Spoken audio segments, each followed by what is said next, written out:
Hello, Nicky. Hello, hello. Hi, Easy. Good morning. Good morning. Some nice background behind you. Are Well, you in I was outside? just going to say, yes, I usually work at our balcony, not during the winter, but during this. Well, it's not a balcony, it's a terrace by our garden. Yeah. I was very glad that you accepted my invitation to this talk. Let's Oh, enjoy it. yes, let's enjoy. And thank you, Easy, for having me. I'm glad to be here. Yes, and because this is a focused on a professional little bit, Hmm. there is also some personal touch to it. I would like to keep it. However, let's start with the professional question. Hmm. Can you please little bit tell us about your job, about your professional orientation? What do you do for Hmm. living? Yes. So I've been for the past 10 years working with small business owners, like coaching them, mentoring them, and training them. However, I used to do it in a corporation, like in a corporational environment. And in 2018, I decided that I'll become actually professional coach and go on my own. So what I do these days, what I've been doing for 2.5 years, I went on my own literally the 1 week before COVID started. So it was a really good good timing. And what I do is I help people to become the person who can really have fulfilling relationships and can have great achievements in their work and their career life, and at the same time really even do, let's say, to do all that from deep, let's say, even spiritual fulfillment. So I'm mindfulness coach and I'm professional. I didn't all of a sudden invent that I'm mindfulness coach. I'm actually trained for that, and I've been meditating for 14 years and mainly work with leaders and business owners. Mhm, mhm, mhm. Yes, when you say the word leaders, in my Mm, mind, there ring some names like Bruce Lipton, and there is another guy, mm. uh, Dispenza, Joe Dispenza, Yes. and many more others, Greg Braden, and many other Hmm. names. All Could you familiar. tell me who influenced you most? So easily who influenced me the most is my teacher. So 14 years ago, I lived in Buddhist meditation center, and I met Tibetan meditation masters who lived in the caves and so on for a long time. So for me, it would be those teachers because they really introduced me to understand deep understanding of our mind. So they have the biggest influence in me. And then going still, but let's say going a bit more towards even professional, I don't really keep them so separate. I would say that my mentor coach, uh, Pedja Jovanovic, who's an amazing coach, he really helped me to understand what coaching is about. But from those names, who had the really big influence me is Joe Dispenza from the perspective of science. I through him I understood how important it is to also understand how these things work on the level of brain, because that's important for modern people. Even though for me it just like if you eat an ice cream, you don't need to. It will taste good regardless whether you know why it tastes good. So I know that the things that I do work. However, it is very useful to understand why they work as well. So Joe Dispenza has had a big influence on me also. Thank you for answering this question. I would like to come back to this at the end of our interview if Hmm. there is time left, because these trends, new trends in coaching and new trends in mindfulness coaching are very interesting, I guess, for everybody who is listening at this moment. Let's touch that later if we can. Hmm. Uh, Now it's my next question about your past. Let's start from the Hmm. past. What Hmm. are you grateful for, happy about, proud of? Can you mention one thing or two things from your past which really you are happy about that you have achieved? That I have achieved. I would say one of the things I'm so proud of is in 2013. I moved to Czech Republic. My wife is Czech, but I'm from Finland. And in that year, so many things happened. I completely changed my profession. My dad was doing really bad. He was in coma, and we had a child, and we didn't have a lot of money. And I decided to take a huge risk. I had an option to take a really like okay paid secure job at the airport helping Finnish people, but it was like, do I really want to do that? Or I was offered a job to lead a company, and that was for me. I've I I didn't have experience around the industry I went into, but I remember the exact moment when I was asked like, hey, I'd want to hire you for this position. You will run the whole company. I will just provide the money and so on. And inside I was thinking, no way, like, are you crazy? But I said, yes, of course. And saying, of course, I'm really proud about that. And I'm proud that I made the company profitable in the first 2 years. And that's what I'm proud that I said yes in a moment that was already difficult, that I took that risk. Well, second thing, now I'm purely speaking on the on the professional level, is that I'm running my own business for 2.5 years. Anybody who has their own business knows how challenging it is to actually make it work, especially if you started right before COVID. So I'm proud about those things, and I think I'm on the personal level, I'm proud that I've done those things from heart, that I stayed true to myself. And of course, there's all kinds of, I ran 5 conferences for 100 business owners around the world for 5 days, and like I did a lot of those big things that I could just like say many of them, but still those things that I said, those are the things that I'm most proud of. Thank you, Nicky. We are listening, and now I hope I will pronounce your name. That's fine. It's a Mr. difficult one. Vinogradov. Wow, perfect. 10 out of 10 points. Thank you. Niki Vinogradoff is our honored guest at this podcast, and we are talking about not only about mindfulness coaching. My next question is about present moment. And tell me, again, I will concentrate a little bit more on the business. Which projects are you working on and at this moment in your life? Yes, the project that I'm investing most in is to create an online course, because my life coach, the coaching one-to-one, is like the cheapest session is €1,000. So it's between 1,000 and 2,500. And I want to be able to provide to people a cheaper option and yet equally impactful. So I'm recording this 9-session online course, and that takes a lot of work, because recording all the videos, doing all the worksheets for people. I don't know how interesting this is for the people to listen, but that's my main focus. Now also I'm writing a book on the level of business. I have 148 pages written so far. So those are the 2 main big projects that take quite a bit, like building that online 9-session course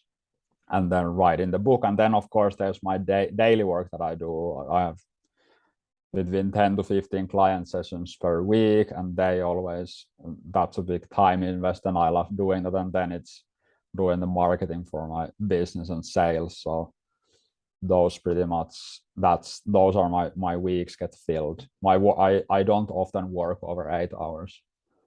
Yes, let's accelerate this by inviting people to write under this video. Please write for Nicky any question, comment. He will be so happy to answer your questions. Let's generate some discussion about these topics, about mindfulness coaching, about other things as well from our life. And now we are moving to the future. What can you invite us to into the future? In the sense of what I'll be offering, or yes, or, please. Yes, please. Yes. Yes, what I'm especially inviting people to is that they can do a course that will truly change their life. And I don't mean it in some vague way, but that people can go deep into themselves and discover the source of energy and the vision, and then really to ask them practically, like, how do I bring this into my daily life? How do I bring into my relationship, to my career, to my hobbies, and because the mistake most people make is that they think that if I do more of this, then I will have more of this and then I can be something. But for example, my course is actually first to go really deep into who do you want to be and start living from there and design your mindset, learn to manage your emotions, build habits that support you through daily life, learn to use the best possible tools for productivity.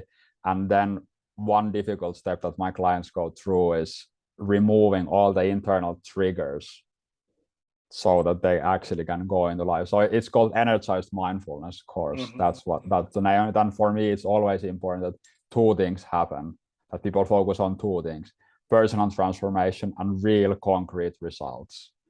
So that's what I'm energized mindfulness course. That's my, let's say, future invitation. I already do it live, but I want to give it a more accessible price by putting it online.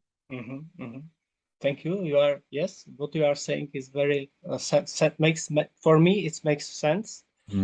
And now let's lighten up a little bit. Let's go away from business for a while and tell me about your personal hobbies, about your personal interests a little bit. Yes, I love running. I've done sports my whole life. I played ice hockey, football, but I run every day in the, there's a big forest behind us and I run there every day. That's just so refreshing. I usually listen to some podcast around very varying topics. I love watering our garden. I love cooking. I used to be a chef long time ago for 10 years. So I cook almost every day. That's really relaxing. I don't know, meditation I don't count as a hobby, but I meditate every single morning about 90 minutes.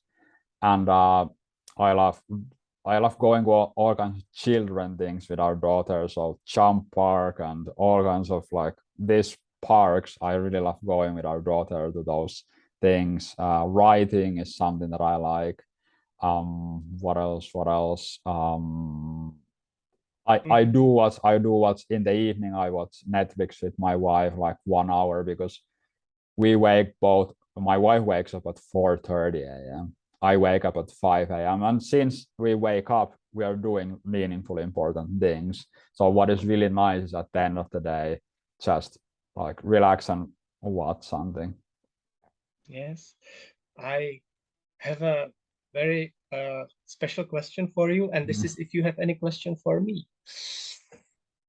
Well, the first question that came to my mind, well, I will go with that. What was for you the moment, the spark that made you want to do these things? I see you are doing a lot of interviews with people. Like what is for you the big reason for doing that? Yes, thank you. I started with my sister. She's my junior, 4 years younger.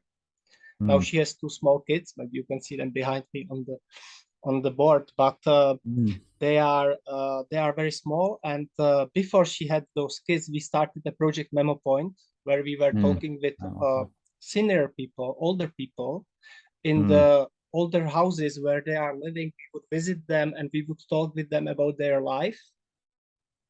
And we would record these sessions and we would put them to the group, which is called Memo Point online. And they are leaving a message for the future generations. However, as you saying, this business, sometimes it's not easy for people and it's very difficult to make business out of it. Yes. So this project is still running. However, it's not profitable. It's just for fun. It's just our hobby. So this is how I started. And then I overlapped to business. So what I started doing, instead of talking just with people about their hobbies, I started to concentrate a little bit more on the business medallions. And because I like people, I like getting to know the greatest minds on our planet and what is their story. I enjoy it. And this is the most important for me, the word enjoy. So I enjoy being here with you. And that's why I'm doing this. So enjoying that. And what have you so far learned? You said you like really enjoy speaking with some great minds. What are some things that are especially something that you have taken to yourself? Yes. I have learned that it's very important to cooperate with people today as opposed to competition. because the world is transforming, and it's very important to come together, to share, to help each other, to find new relationships, to find new friendships. Because I can pick a time and I can call Kenya, for example, or I can call Singapore anytime, and I can say, hey, can you help me? And they pick up the phone and they say, yes, of course, this is Yuri from the podcast. Thank you for the podcast. I can help you. And this is for me very important, not only because of this, but that I can have many friends and contacts around the whole world. I can, anytime I can go to Australia, to Antarctica, I don't know, and visit my friends there. So this is very important. So sounds like to you, relationships, meaningful relationship is really important. Yeah, definitely. Thank you, Nicky, for those questions. We are slowly coming to the end. Do you have any final message for our audience? Follow-up message? When I get that question, I always, there's so many things, like what would be the most important, and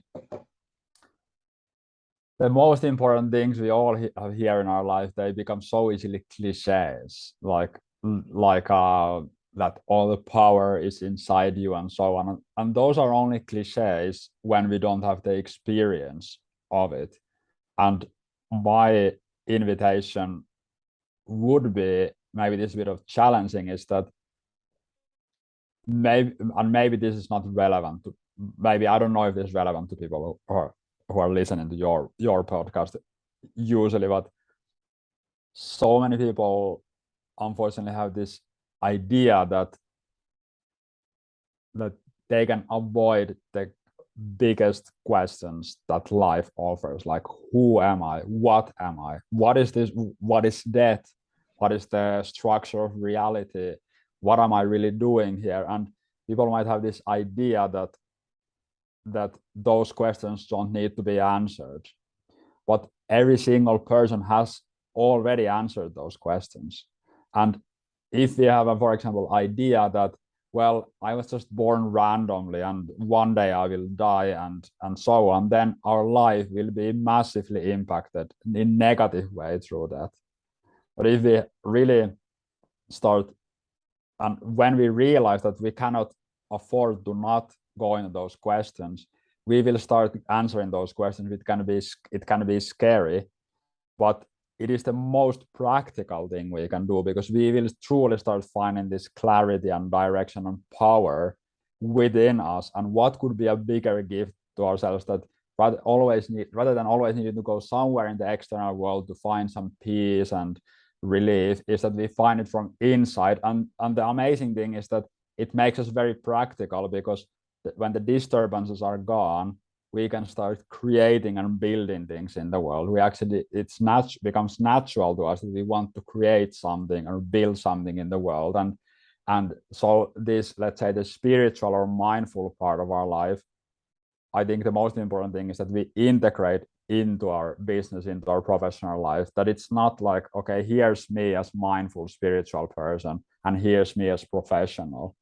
But I think that's something really worth for people to consider, to get an experience that deep inside we have massive energy and clarity that we can bring into the world in a practical way. We don't need to become like some weird, like you mentioned Craig Braden, this Joe Dispenza and Bruce Lipton, and they're all very scientific, and they make a lot of sense, and they make amazing things happen in the world. They are really good examples, I think.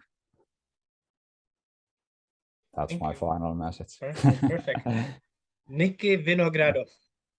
Thank you, Jussi. Thank you.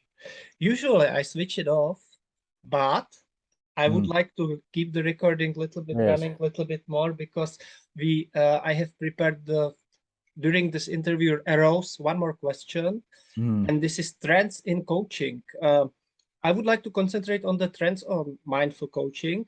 How do you see these trends these days?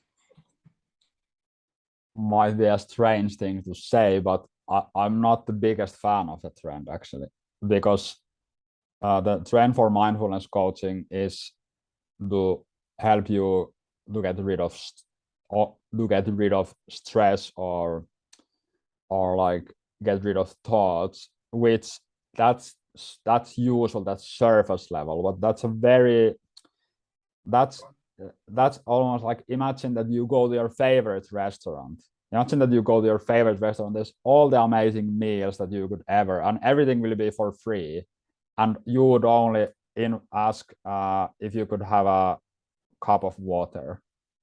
Like that's why what I think is that the mindfulness trend is it's only really touching the tip of the iceberg. I wish that many mindfulness courses would go deeper. And yet I am not saying that it's not. I think one of the most important things is that people get a relief from the stress.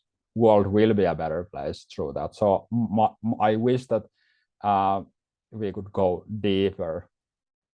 That's my, and what I mean by deeper is that not just to get like rid of things, like let's get rid of stress and rid of thoughts, but okay, what can we really, how can we use it in, I'll leave it at this. I think the big mistake people think is that mindfulness is just some technique that is going to work, but it's not going to work as a technique, because we are a totality. If there's stress in our life, there's many factors, there's many things that we do to create that stress, and just having a technique is not going to really be the full help, but transforming the whole person. That's the trend I wish to become more popular. Thank you for your answer. Yeah, you're welcome. Good question. I don't forget that you offered me a sample of your services, of your coaching. And I'm looking forward very much to it. However, there have been some turbulent times, but it's in a good way. Now, for example, my wife is ill. She got the same illness as me, so she is lying in bed with some temperatures, but let's hope that everything will be fine and she will be healthy soon as myself, because I got through it very quickly. And when the time comes, I would be happy to sit with you and try your mindfulness coaching. Yes, you are most welcome. I offer to everybody who wants. There's 1 hour free where I will do my everything to that it will be useful, and then the person can decide on their own if they want to continue. If they don't want to continue, I will support them in that, and I will still give them resources. So just get in contact and we'll have a session. Yeah, and I will say one more thing about organizational things of my podcast. First, I will send it to you. You can check it. If you agree with everything, I will put it on YouTube. And then in 2 months, or maybe even 1 month, because now there are not so many pre-recorded videos. So maybe within 1 month, I would like to promote it from my site on LinkedIn and on Facebook on these 2 platforms. I will do that. I will promote it on my LinkedIn also. Perfect.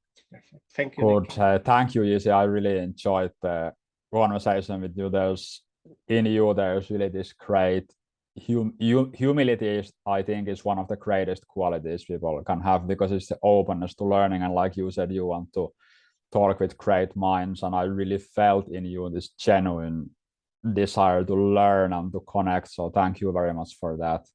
Thank you for that.